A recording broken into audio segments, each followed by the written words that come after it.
नमस्कार दोस्तों, UP board ने वर्ष 2022 की परीक्षा के लिए कक्षा 10वीं का मैथ का मॉडल पेपर जारी कर दिया है। दोस्तों, इसे आज मैं सॉल्व करवा रहा हूँ।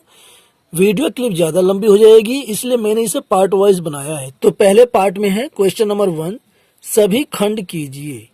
पहले का क, निम्नलिखित में से कौन सा सह अभाज्य संख्याओं का युग्म है? विकल्प है पहला 1435, दूसरा 1825, तीसरा 3193, चौथा 3262। तो दोस्तों, सह अभाज्य संख्याओं को हम अंग्रेजी में को प्राइम नंबर्स कहते हैं। ये वे संख्याएं होती हैं जिनका उभयनिष्ठ गुणनखंड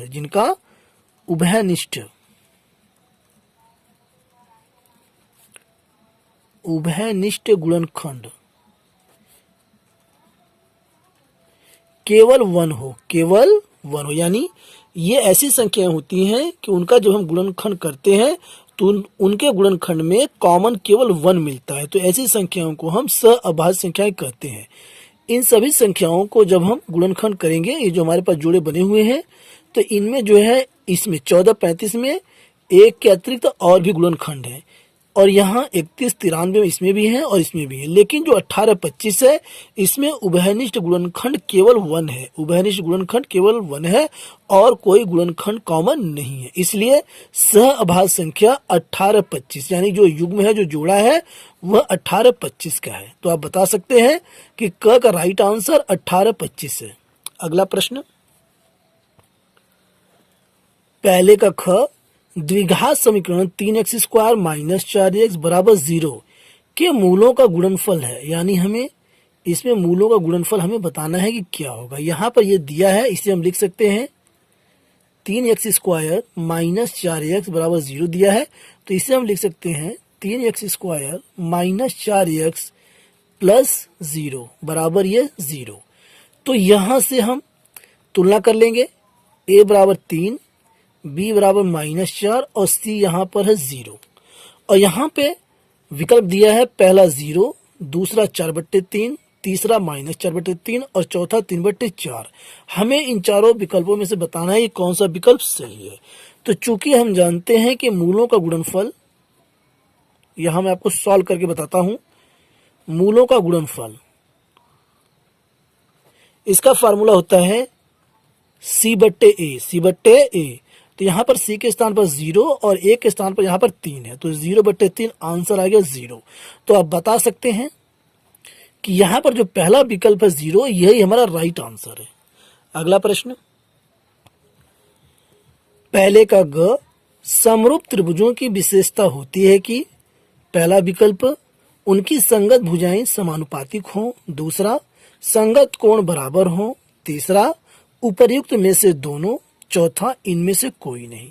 यानी हमें बताना है कि इन चारों विकल्पों में से कौन सा सही है। तो दोस्तों, चूंकि हम जानते हैं कि समरूप त्रिभुजों की भुजाएं जो होती हैं, संगत भुजाएं, वह समानुपातिक होती हैं, यानी समान अनुपात में होती हैं, और उनके संगत कोण भी बराबर होते हैं, यानी ये दोनों कंडीशन होनी चाहिए। तो यहाँ पर जो विकल्प हमारा 3 है, उपर्युक्त में से दोनों, यानी ये दोनों विकल्प होंगे। तो हमारा जो विकल्प है वह विकल्प नंबर 3 यानी कि थर्ड विकल्प हमारा सही है, उपर्युक्त में से दोनों, यही इसका राइट आंसर है।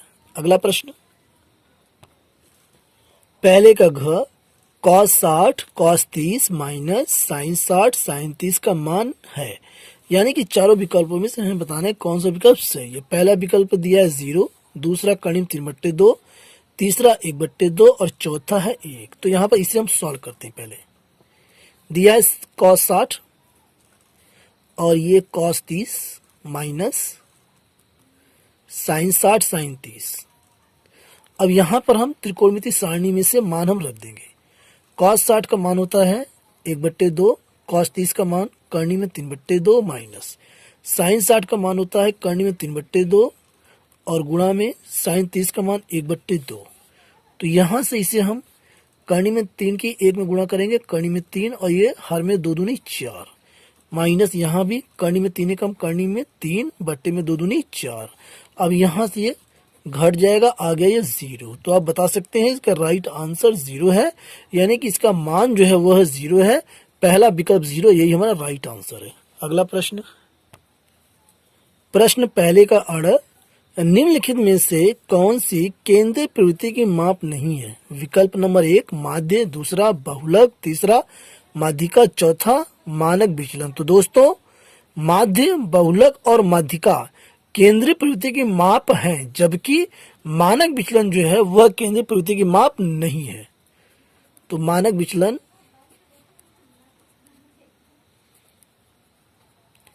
केंद्रीय प्रवृत्ति की माप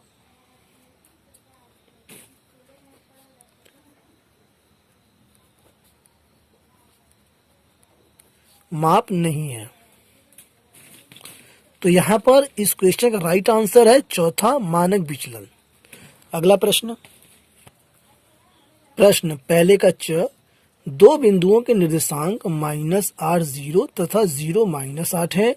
इन बिंदुओं से बने रेखाखंड के मध्य बिंदु के निर्देशांक होंगे, यानी हमें मध्य बिंदु के निर्देशांक बताना है। तो यहाँ पर 4 ऑप्शन दिए हैं और 4 में से बताना कौन सा ऑप्शन सही है। पहला ऑप्शन है -4 0, दूसरा 0 -4, तीसरा -4 -4 और चौथा 4 -4। तो यहाँ से हम मान लेते हैं एक बिंदु हमारा ये है, जो ये है -8 0 और दूसरा बिंदु हमारा ये है 0 -8। अब हम इन दोनों बिंदुओं को मिला देते हैं तो एक हमारा ये रेखाखंड बन जाता है और इसका हमें ये मध्य बिंदु यानी बीच का बिंदु हमें बताना है कि क्या है, ये हमें बताना। इसे हम मान लेंगे ये XY है, ठीक है। और यहां से चूंकि दोस्तों फार्मूला होता है मध्य बिंदु के निर्देशांक,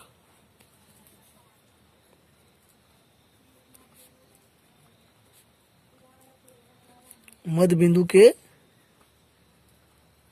निर्देशांक, इसको हम XY बोलते हैं। और ये कैसे निकलता है ध्यान दें, यहां से x1 प्लस x2 बटे 2 और कॉमा y1 प्लस y2 बटे 2, इस पर हम रख देंगे, आंसर हमारा आ जाएगा।